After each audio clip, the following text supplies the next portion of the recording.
An Alternative to Getting a Divorce by Reddit user BeanHedge. I keep the lights in the operating theater low. It's easier on the eyes. Later it will be bright, practically blinding, deafeningly loud. But these last quiet moments, these are for me. And I have always preferred the somber. I inspect my tools, I calibrate my machines, I wash my hands. In the center of this dark, freezing space, you lay on your side, anesthesed, asleep. Your bed is stainless steel. A tube sticks down your throat, keeps you from drowning in yourself. You hardly look human anymore. Do you know they keep you awake for portions of brain surgery? Probably not. You never were interested in my work. Never interested in much of me, really. These last few years, we only talked when you wanted something done, or wanted something to scream at. When you told me you loved me, it was only to ever make yourself feel better. Oh, but how lucky I was, wasn't I? I was doing everything right. Everyone's dream. The perfect housewife. The perfect mother. And oh so young. And oh so bright. And weren't we going to be so happy? I checked through my drawers. Propofol.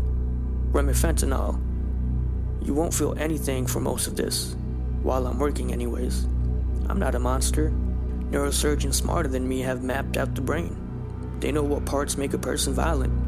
They know what structures can make a person sit there while someone looks at them through black eyes and say those damned words.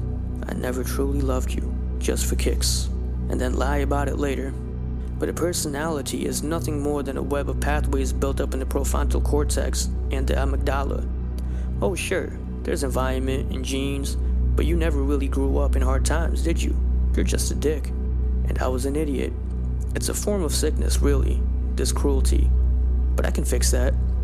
I can bring you here to this dark and somber place, the one I've carved out so carefully throughout the years, where the walls are padded, where the air is sterile, and I will shave your head in that particular way you once joked about at our wedding.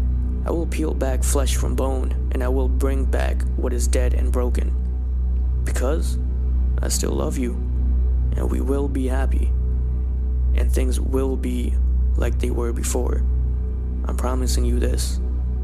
I'm finally making you perfect.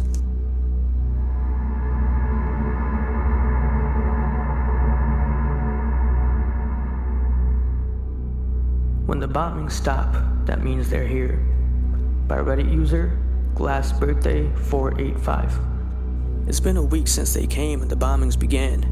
The last signals from China stopped 6 days ago. The last Russian signal disappeared 4 days ago. I still don't know what exactly it is and why they came, but every day and every night I hear the crashing and assault above me.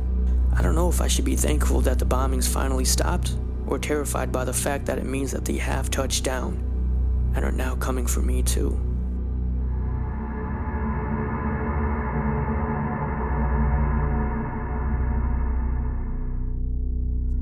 Kidnapping in the Neighborhood by Reddit user Monechetti. We first heard that the little boy had last been seen being dragged into the abandoned house on 13th Street at dusk. Suspects were 2 men. Nobody recognized the child. I walked in with my gun drawn and went through the house, cautiously opening every room. In the living room, I heard a tremendous commotion from the basement. I ran to the door, hesitated, then kicked it in. On the basement floor, one of the men was pinning the child to the ground with a knife in his hand.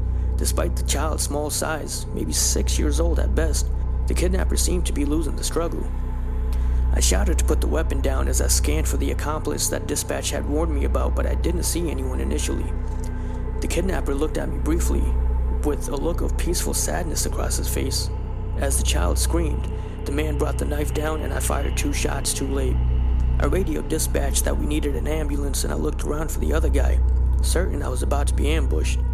When I found him, sprawled on the floor and behind the stairs, I checked for a pulse and yelled for the newly arrived backup that I was downstairs.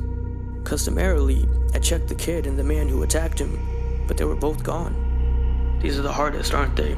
one of the EMTs said. I sighed and nodded. Finishing up my report tonight, I looked through the information that forensics sent, as well as the autopsies. In my career, I've spent a long time puzzling over causes of death, but never have I encountered a man drained entirely of blood, the way that the kidnapper beyond the stairs had been. More than that, and what still keeps me up at night, is how all that blood ended up in that little boy's stomach.